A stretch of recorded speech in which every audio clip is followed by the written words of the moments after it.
I grew up in Austin, Texas, and my dad actually knew LBJ in a very small, modest way. My father was a pioneer in public television and radio, and he was hired by the University of Texas to create the first public television and radio station really in the entire Southwest. But the first job he had was to go to then Senator Johnson and get his permission, because this new public television and radio station would have been a direct competitor with LBJ's own media empire, which made him a fortune ultimately.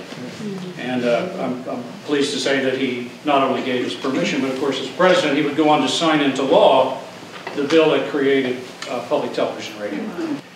He was a good guy. It's the first political campaign I remember really being physically, I mean, I wore my button to school and I had the stickers on my books, and I went with my mom down to Congress Avenue and volunteered, and, you know, and when he beat Goldwater, in this Manichaean moment, I thought that the forces of light had triumphed over the forces of darkness. And then 18 months later, Vietnam had ramped up from 25,000 troops to 170,000 troops, and my oldest brother was nearing draft age.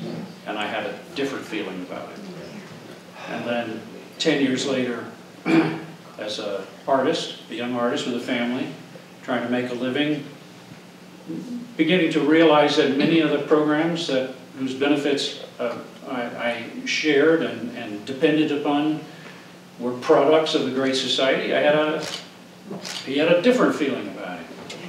So he's been in my head for a long time in a lot of different ways, and now having spent 7 years, I spent 7 years on these two plays, I've come around again to a very complicated point of view on it. I'm very happy to be in Colorado with this play, because Colorado is such a fascinating state politically. You know, so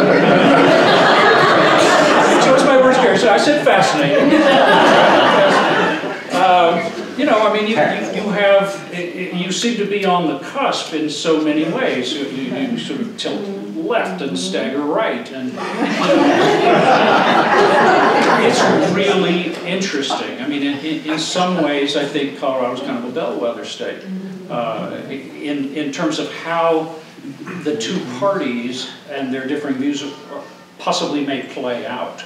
And so I think for Coloradans, this play will speak very keenly to the politics as you know it, politics as you live it, as you have experienced it. I'm very pleased. The play is getting licensed and around, but I'm really especially happy to have it here in Denver and at the Denver Theater Center.